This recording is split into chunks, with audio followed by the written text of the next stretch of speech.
The corridors grew wider and more ornate as they proceeded. The pulsing light in the walls took on a golden hue, and the ceiling rose higher. Sam realized they must be approaching the command section of the vessel, perhaps even the heart of the Varaxian fleet. "What should I expect from this council?" Sam asked, keeping his voice low. Zara glanced down at him. "They will test you," she said simply. "They will evaluate whether your suggestion has merit or if you are simply trying to avoid your fate. And if they decide, 'I'm just trying to avoid my fate,' then you will face the original choice," Zara replied, "or death. Though I would argue against that option, you are more valuable alive." "That's comforting," Sam muttered. They arrived at a massive doorway at least 15 feet tall, carved with intricate symbols that seemed to shift and change as Sam looked at them. 2 Varaxian guards stood at attention. Their armor was different from others.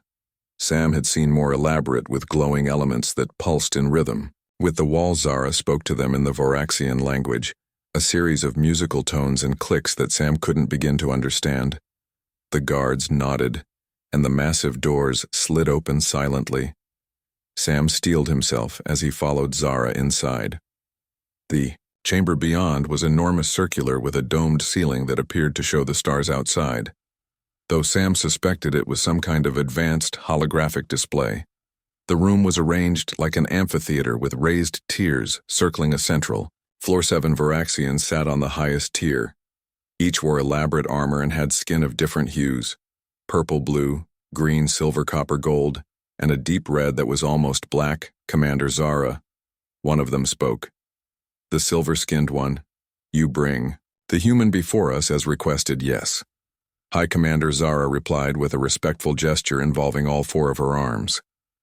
"This is Lieutenant Sam Harper of the Earth Defense Force, captured during the engagement on New Eden." Sam felt the weight of 14 silver eyes studying him. He stood at attention as he would before his own superior officers. The red-skinned Varaxian spoke next. "This is the one who rejected your offer. Yes, Council Member Drax." Zara confirmed he proposed an alternative arrangement. The green-skinned one leaned forward. "What alternative could possibly supersede our ancient traditions?" Sam felt Zara's glance. She was giving him permission to speak for himself. "With respect," he said, choosing his words carefully, "I suggested a partnership, rather than servitude or marriage, an exchange of knowledge and understanding. I believe I can be of more use to Commander Zara and to the Varaxian people as an advisor, a bridge between our cultures." The council members exchanged glances. Some made sounds that might have been laughter or scoffing. Sam couldn't tell. The golden-skinned Varaxian spoke audacious for a conquered species. The copper one nodded. "Yet there is precedent. The Altarians were incorporated this way. They now serve as trusted advisors." The blue Varaxian, who had remained silent until now, fixed Sam with a penetrating gaze. "Are you aware, human, that we can detect falsehood? Your physiology betrays you. Your pulse rate, breathing patterns, skin temperature, all indicate your emotional state. We will know if you attempt deception." Sam hadn't known that, but he kept his expression neutral. "I understand," he said. "I intend no deception. And what would you gain from this arrangement, human?" The Silver High Commander asked. "Why should we trust your loyalty?" Sam thought carefully before answering. "My primary concern is for the well-being of my people. I believe cooperation would benefit both species better than conquest. Earth has much to offer beyond military resistance.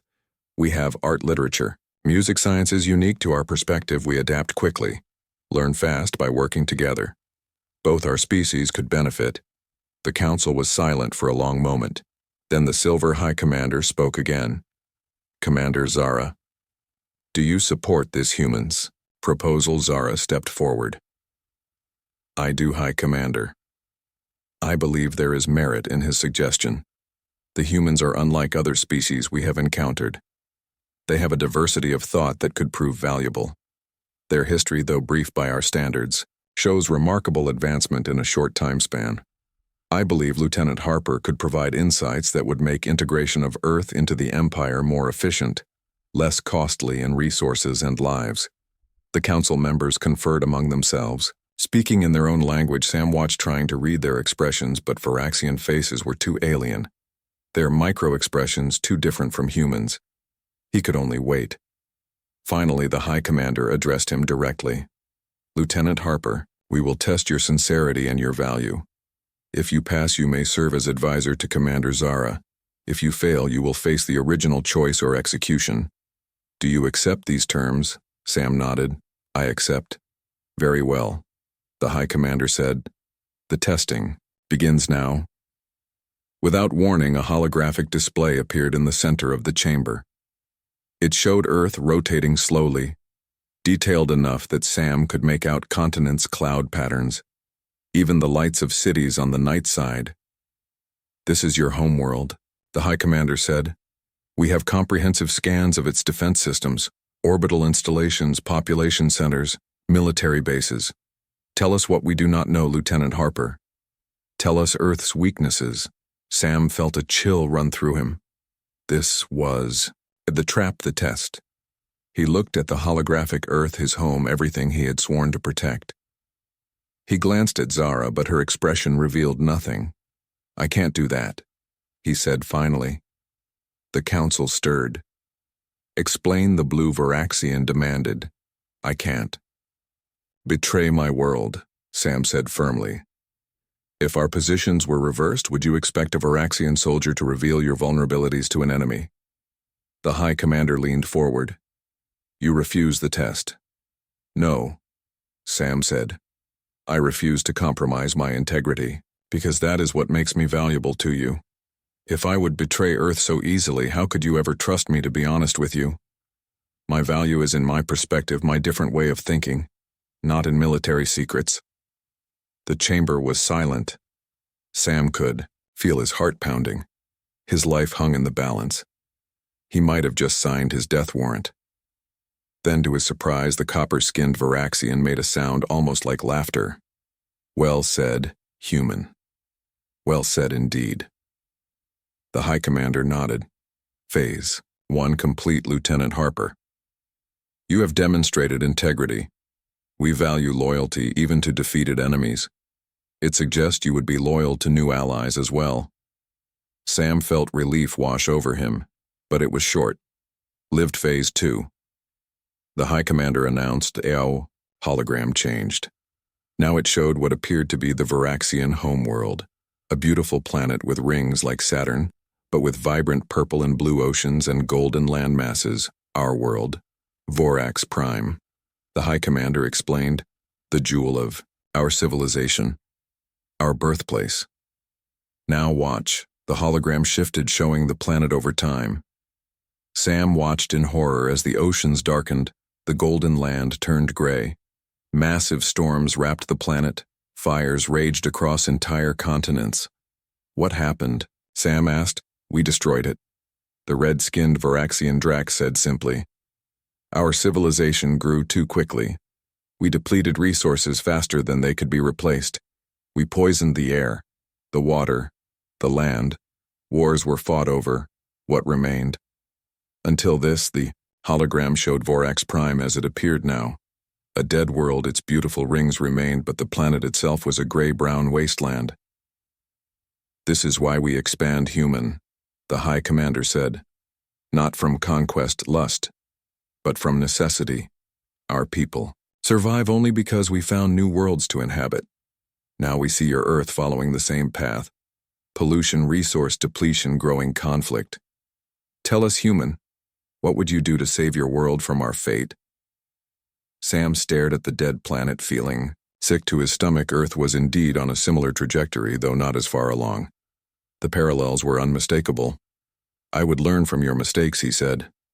Honestly, I would have Earth learn from Vorax Prime, so we don't repeat your history, and perhaps, he added carefully, our scientists might find ways to restore your homeworld. Given time and cooperation, the council stirred again, murmuring among themselves. Phase 2 complete, the High Commander announced. The human demonstrates wisdom and foresight. Sam felt like he was on an emotional roller coaster. Relief, followed by tension, followed by relief again. How many tests would there be? Phase 3 came the pronouncement. The hologram changed again. Now it showed what appeared to be a Varaxian child huddled in fear as humans in military uniforms approached, weapons drawn. Another test, the High Commander said. If your people found one of our children alone and vulnerable, what would they do? Sam looked at the scene carefully.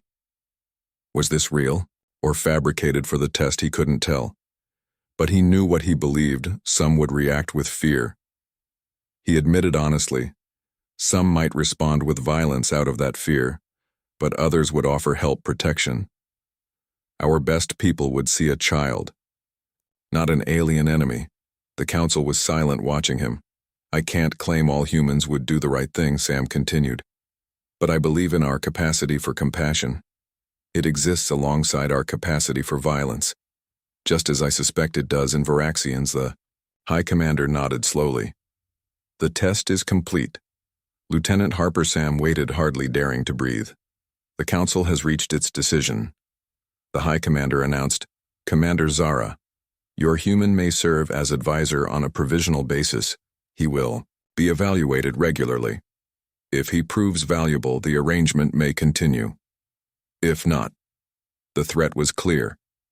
Zara bowed with all 4 arms. Thank you, High Commander. The human will not disappoint you. Sam was escorted from the council chamber by Zara. His mind was reeling from the experience. The tests, the revelations about the Varaxian homeworld, the implications for Earth. Once they were alone in a corridor, Zara spoke. That went better than expected, she said. You impressed them. That is rare for any being, let alone a human. Sam looked up at her. Was that real? What they showed me?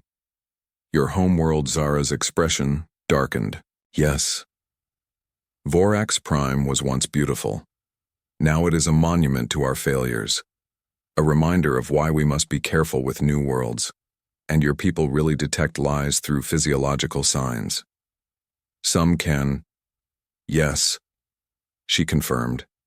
Particularly those trained for it. The council members are also trained. Great, Sam thought. No pressure there. What happens now? He asked. Now you begin your duties as advisor. Zara said. You will have access to certain areas of the ship. Certain information. You will help me understand your people so that we may find the most efficient path to incorporation. Sam nodded. Though his situation had improved, he was still essentially a prisoner. A well-treated one, but a prisoner nonetheless.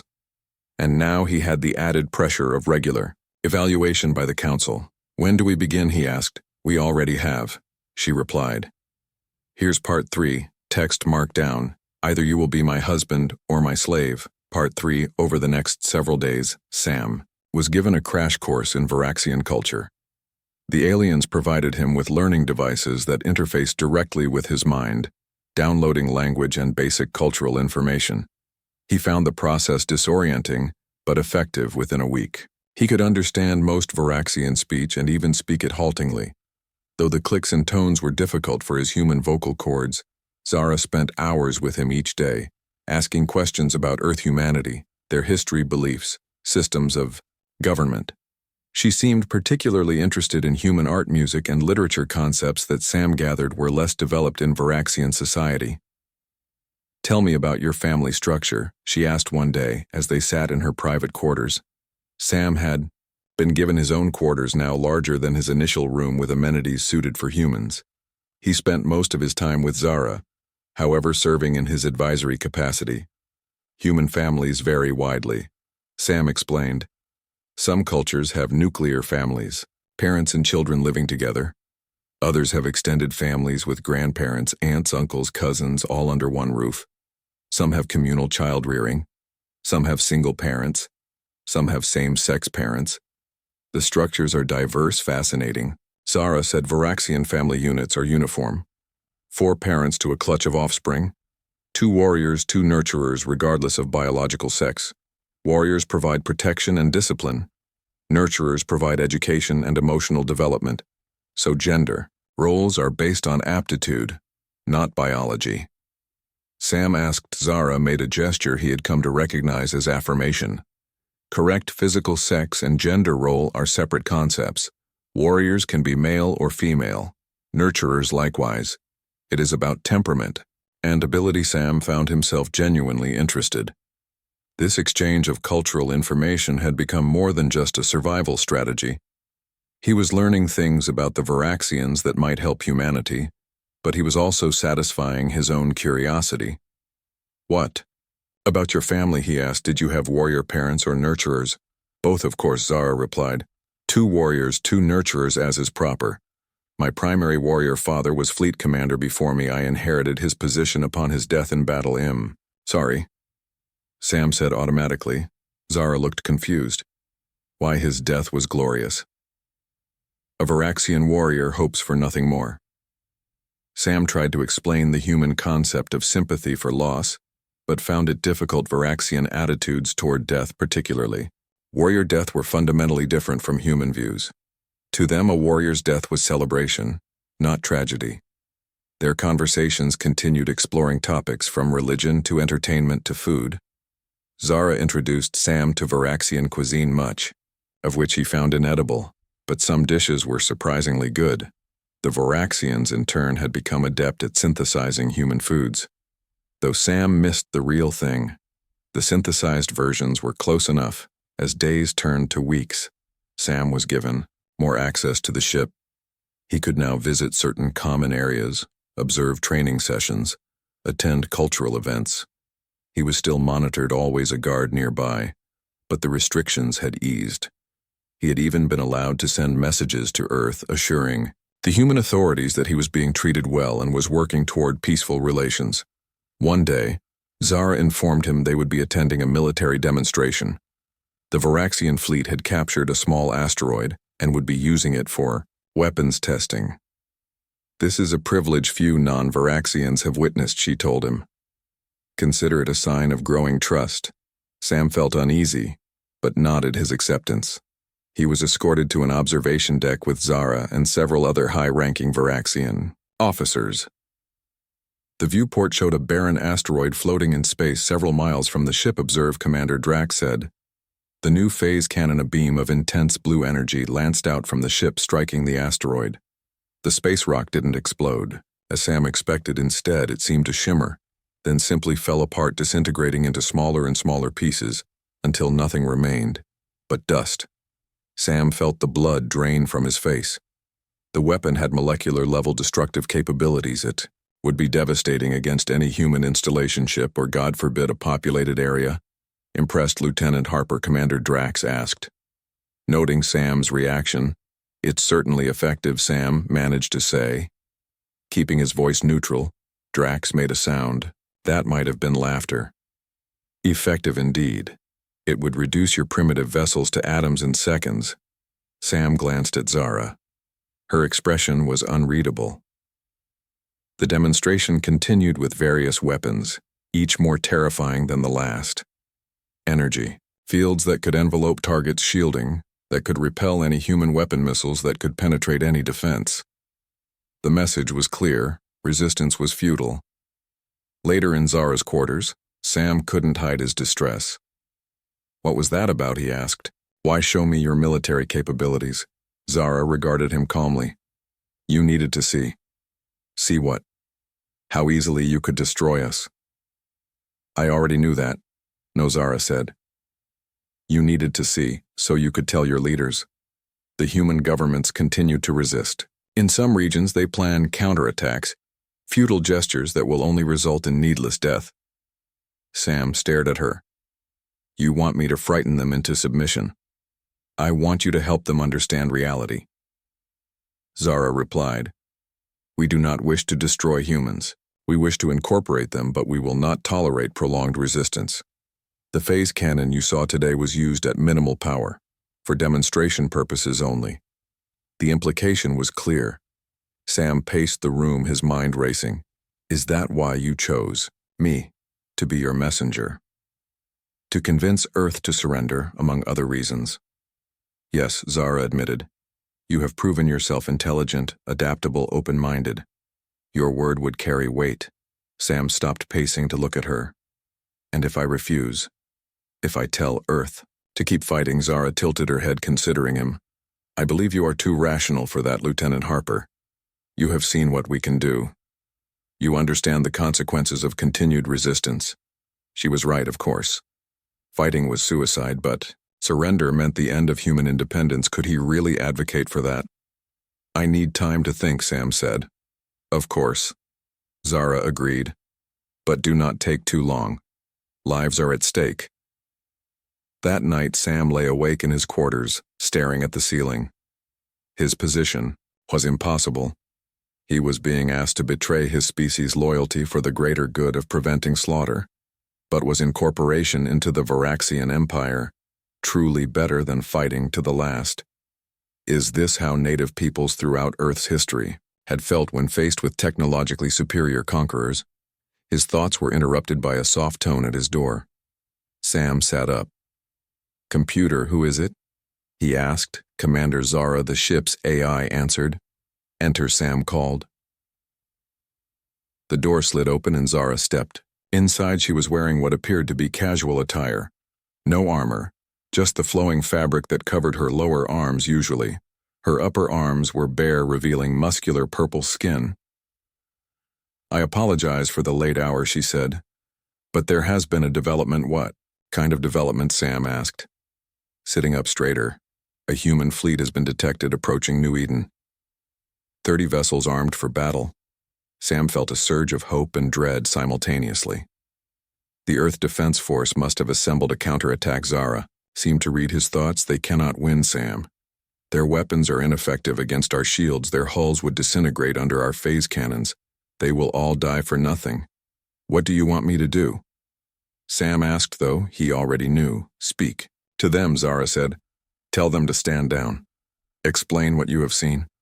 Tell them resistance is futile, but cooperation offers a future. Sam stood up and began pacing again. The weight of responsibility was crushing. If he convinced the fleet to stand down, he would be seen as a traitor. If he didn't, thousands would die pointlessly. Can I speak to them privately? He asked. Zara hesitated, then nodded. Within reason. You may have privacy, but the transmission will be recorded. We must know what you say. Fair enough, Sam agreed. He was escorted to a communications center and left alone with a Varaxian communications device. Zara had shown him how to use it. He took a deep breath and activated the system. This is Lieutenant Sam Harper, Earth Defense Force calling. Approaching human fleet. Please respond. After a moment of static, a familiar face appeared on the screen. Captain Linda Reyes, commander of the EDF flagship Dauntless Harper. She said, her expression a mix of relief and suspicion. You're alive. Are you under duress? No. Captain Sam replied, though the answer wasn't entirely true. I'm being treated well and allowed to speak freely, though this conversation is being recorded. Reyes' eyes narrowed. Understood. What is your situation? Sam chose his words carefully. I've been serving as an advisor to the Varaxian commander, learning their culture, sharing ours, trying to find a peaceful resolution to this conflict. You mean our surrender, Reyes said bluntly. Sam winced. Reality check, Captain. The Varaxian technology is centuries beyond ours. I've seen weapons that could reduce the entire fleet to dust in seconds without breaking a sweat. Fighting is suicide. And you believe surrender is better? Reyes asked, her voice hard. Not surrender, Sam corrected. Negotiation, cooperation. The Varaxians don't want to destroy us. They want to incorporate us into their empire. Learn from us even as we learn from them. Reyes was silent for a moment, studying him. Then you believe we should stand down?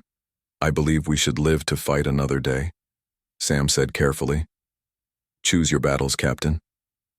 This isn't one we can win, not now, maybe not ever. But through cooperation we might preserve what's most important about humanity. Our creativity, our spirit, our future. Another long silence. Then Captain Reyes sighed. I'll take your assessment to the Admiral. No promises, that's all I ask. Sam said, Thank you, Captain. The transmission ended, and Sam sat back feeling drained. Had he done the right thing? He honestly didn't know. Zara entered a few minutes later. Did they listen? She asked. They're considering it, Sam said. I made my case. Zara nodded. You did well. Your words were wise. Sam looked up at her. I need to know something, he said. If Earth agrees to cooperation, what exactly does incorporation into the Varaxian Empire mean for us? What happens to human autonomy, human culture, human identity? Zara considered him for a long moment. Then she gestured for him to follow her. She led him to a section of the ship he hadn't seen before. A large chamber with what appeared to be a massive star map. The galaxy spread out before them, thousands of stars, some highlighted in different colors. The Varaxian Empire, Zara said, gesturing to a large section illuminated in purple. 87 star systems, 412 habitable worlds. 17 different species all incorporated. She touched a control and one system lit up brighter than the others. The Altarians, she explained. They were incorporated 300 cycles ago. They were scientists, philosophers, much like your people. They now lead our research divisions, develop our technology. Their world is self-governed within the framework of the Empire. They maintain their culture, their identity. They simply operate within our protection and contribute their unique gifts to the greater whole. She touched another system. The Krex, a warrior species like us. They serve in our military lead special operations. They too maintain autonomy within their own system while contributing to the Empire. Sam studied the map, absorbing what she was telling him, so Earth could maintain its governments, its cultures. With modifications, yes. Zara confirmed military would fall under Imperial control. Certain technologies would be restricted until trust is established. Resource allocation would be managed by the Empire. But daily life for most humans would change. Little, it was more autonomy than Sam had expected. Perhaps there was a middle ground between complete surrender and feudal resistance. And my role in all this, he asked. What happens to me if Earth agrees? You would continue as advisor.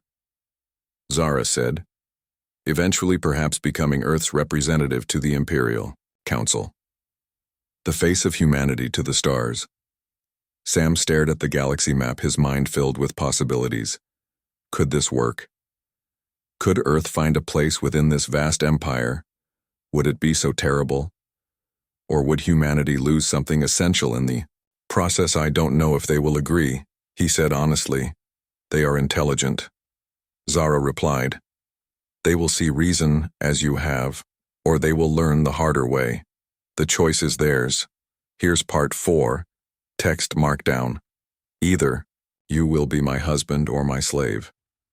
Part 4-3. Days passed with no word from the human fleet. Sam spent the time in anxious anticipation, fearing the worst.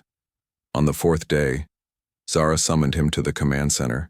The human ships are holding position just beyond New Eden orbit, she informed him. They have requested further communication with you. Relief flooded through Sam. They hadn't attacked. That was something. The main view screen activated, showing Captain Reyes again. This time, she was joined by Admiral Kate Monroe, a stern-faced woman with short gray hair and eyes that had seen too many battles, Lieutenant Harper. The Admiral said without preamble, Your assessment of the Varaxian capabilities has been taken under advisement. We have conducted our own scans and observations that appear to confirm your claims. Sam nodded. Admiral Captain, thank you for considering my report. Admiral Monroe continued, We are prepared to enter preliminary discussions regarding potential cooperation, rather than military engagement. Sam felt a wave of relief but kept his expression professional. That's wise, Admiral. However, the Admiral added, we require certain assurances. First, we want proof that all captured human personnel are alive and well. Second, we need documentation of exactly what incorporation into this empire would mean for Earth. Third, we request a direct meeting with Varaxian leadership, preferably on neutral ground. Sam glanced at Zara, who had been listening. She gave him the gesture. That meant approval. I believe these requests can be accommodated, he said, turning back to the screen. Commander Zara indicates agreement. Very well, Admiral Monroe replied. We will maintain position and await further communication. The fleet will take no aggressive action unless provoked. The transmission ended and Sam let out a breath he hadn't realized he'd been holding. They were listening. Earth had a chance. Zara approached him. Your leaders are more reasonable than expected, she said. Perhaps humans are more advanced than our initial assessment indicated. Sam smiled slightly.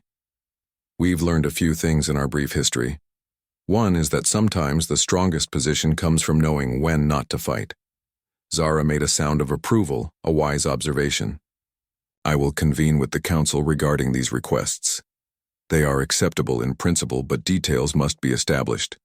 Over the next week, frantic diplomacy ensued.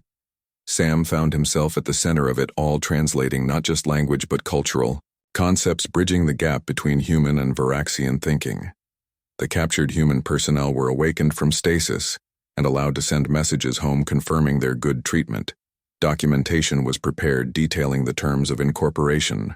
Arrangements were made for a face-to-face meeting between Admiral Monroe and the Varaxian High Commander on the surface of New Eden. Sam worked closely with Zara throughout the process. Their relationship had evolved from captor and prisoner to something closer to colleagues, even friends perhaps. Though the power imbalance remained, Sam found himself admiring Zara's intelligence, her strategic thinking, her willingness to consider alternative approaches. When she wasn't playing the role of intimidating alien commander, she could be thoughtful, even philosophical. The night before the summit meeting, Sam and Zara were reviewing final details in her quarters. Do you think it will work? He asked her. The meeting tomorrow. Will our peoples find common ground? Zara considered the question.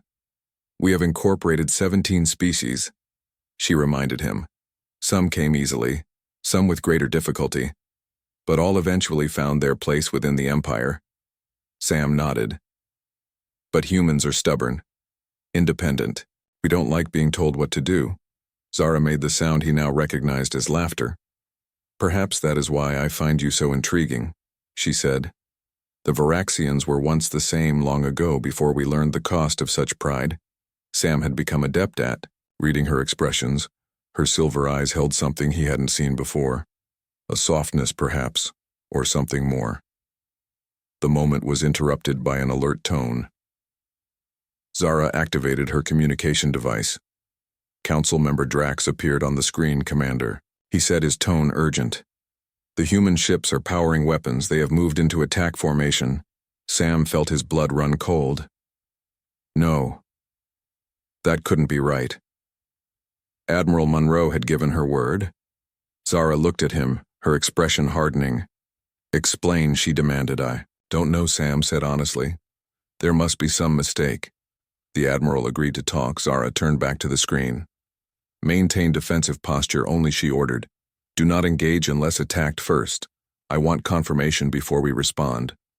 Yes, Commander, Drax acknowledged. Shall I prepare the phase cannons? No, Zara said firmly.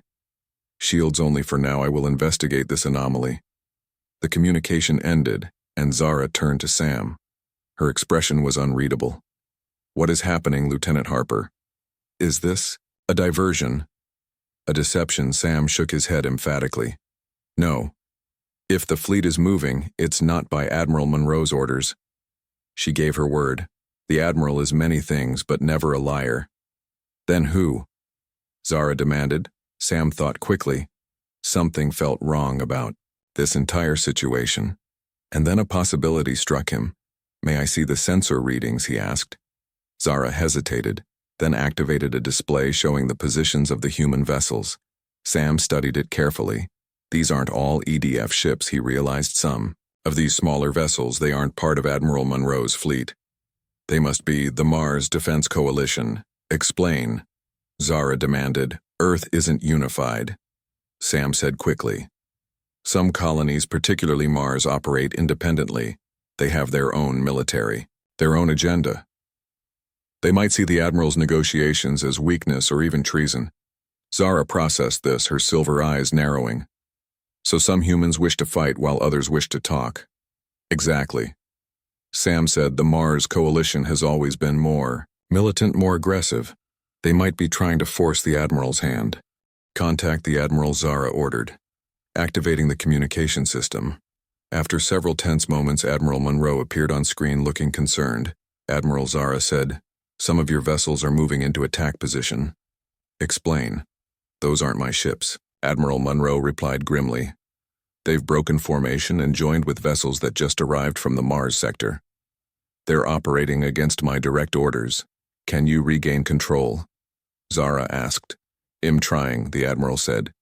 But the Mars commander is refusing communication. They see this negotiation as capitulation. Zara turned to Sam. Is this true? Sam nodded grimly. The Mars coalition has always been extremist. They believe Earth has grown soft.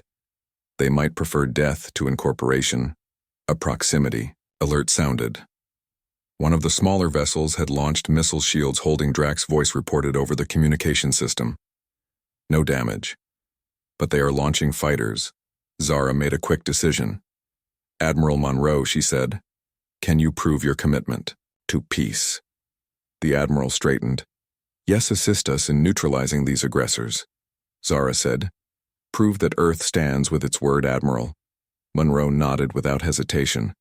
My ships will target the Mars vessels. We will attempt disabling shots only, Zara. Agreed.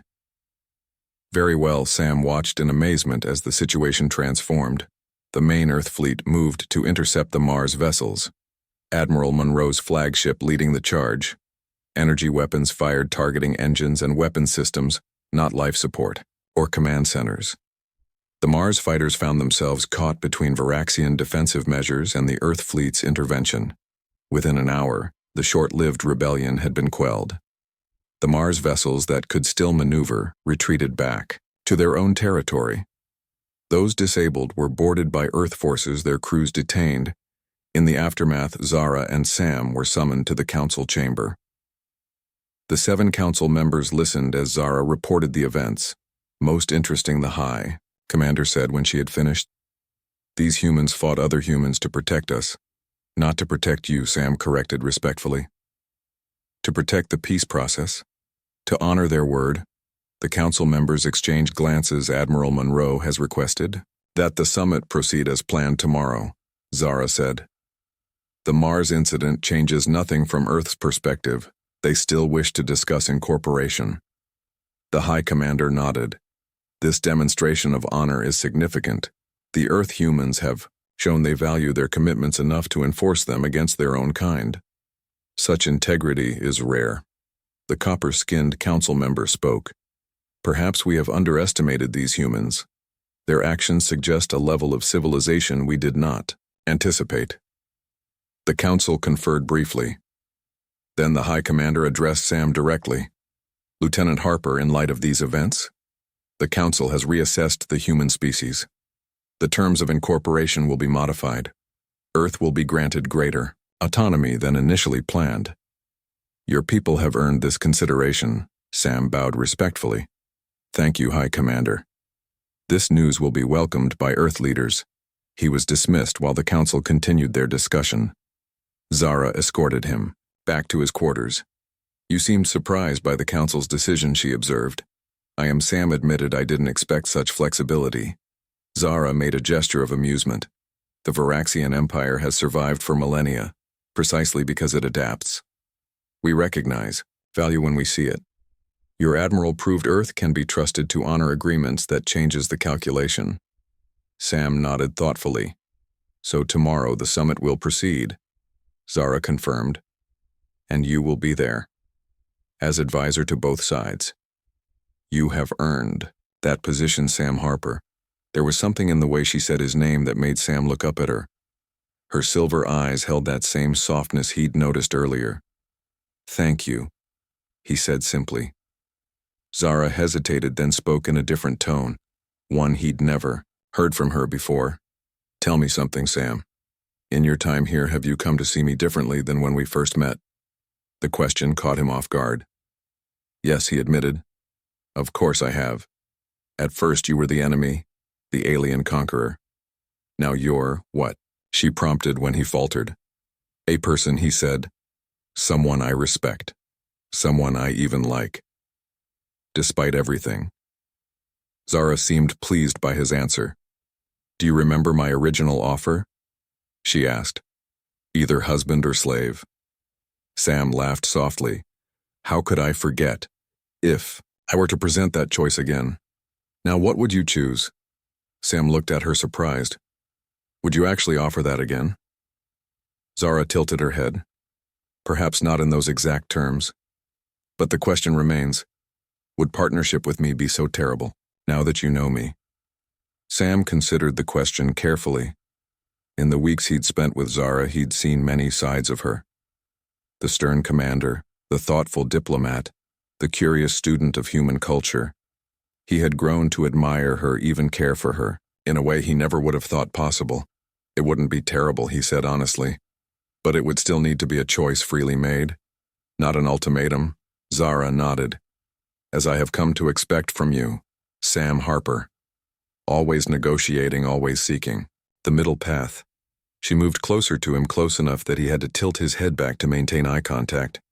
Perhaps after tomorrow's summit, when peace is established, we might discuss other forms of alliance, she said, her voice softer than he'd ever heard it. Sam felt his heart rate increase. What exactly was she suggesting?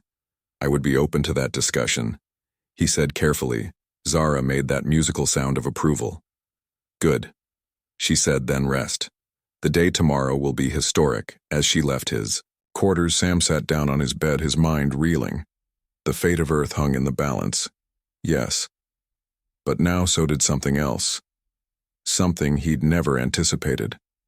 A personal connection with an alien being. Something that felt strangely like attraction. Was it even possible? Were the differences too great to overcome? Or was this the ultimate bridge between their species? He lay back, staring at the ceiling. Tomorrow would indeed be historic in more ways than one. And finally, here's part 5. Text markdown. Either you will be my husband or my slave. Part 5. The summit location had been prepared on a neutral section of New Eden, an open field with mountains in the distance. Beneath a clear blue sky, temporary structures erected for the negotiations. The Varaxian delegation arrived first, led by the High Commander with Zara at his right hand and 4 other council members behind them. Sam walked beside Zara, wearing a new uniform provided for the occasion. It resembled his Earth Defense Force uniform, but with subtle Varaxian styling, a symbol of his unique position as bridge between the species. The Earth delegation arrived shortly after Admiral Monroe led them, with Captain Reyes and 3 civilian representatives, presumptively diplomatic experts. Sam recognized one as Diane Foster, the United Earth's chief negotiator, famous for her work on the Mars Treaty years earlier. The two groups faced each other across an open space, tension palpable in the air. Despite the agreement to talk, the history of conflict hung heavy between them. Centuries of human science fiction had imagined this moment, first contact with an advanced alien civilization, but no one had expected it to come as conquest. The High Commander spoke first, translated by a device for the human delegation. We come in strength, but also in peace. The Varaxian Empire seeks not to destroy, but to enhance, to incorporate Earth's unique qualities into our greater whole. Admiral Monroe responded with dignity. Earth has much to offer, but also much to protect. Our independence, our culture, our way of life. These are not negotiable. Sam watched the exchange with a mixture of hope and anxiety. The positions seemed far apart, yet both sides were at least talking. Occasionally Zara would glance at him, their eyes meeting briefly. Her presence was reassuring somehow. The formal speeches gave way to specific negotiations. Earth demanded autonomy. Over its internal affairs, the Varaxians insisted on military control and resource oversight. Earth wanted guarantees of cultural preservation. The Varaxians required technological oversight to prevent threats to the Empire. Round the discussions went. At several points Sam was called upon to clarify, to explain one side to the other, bridging not just language, but conceptual differences. His unique position gave him influence with both delegations. A word from him could smooth over misunderstandings, redirect tension toward productive channels. During a break in the negotiations, Sam found himself standing with Zara, looking out at the New Eden landscape. They are more stubborn than expected, she commented. So are your people, he replied. Remember, humans value freedom above almost everything. The concept of incorporation is alien to us. We're used to being the top species, the ones in charge. Zara made a sound that might have been amusement. Your species is young. Sam. Very young. The universe is vast, and filled with civilizations far older than either of ours. The Varaxians learned our place in the greater order. You must learn yours. Sam considered her words. There was wisdom there, but also arrogance, the assumption that the Varaxian path was the only valid one. Perhaps Sam said carefully, "We all have something to learn from this encounter." Zara looked down at him, her silver eyes studying his face. "You continue to surprise me, Sam Harper," she said softly. Before he could respond, they were called back to the negotiations. The afternoon session proved more productive than the morning compromises were reached. Earth would maintain internal autonomy with Varaxian oversight, limited to specific areas. The Varaxian military would protect Earth from external threats, but Earth would maintain its own defense force under joint command. Resource sharing would be negotiated fairly, with Earth receiving technological benefits in exchange.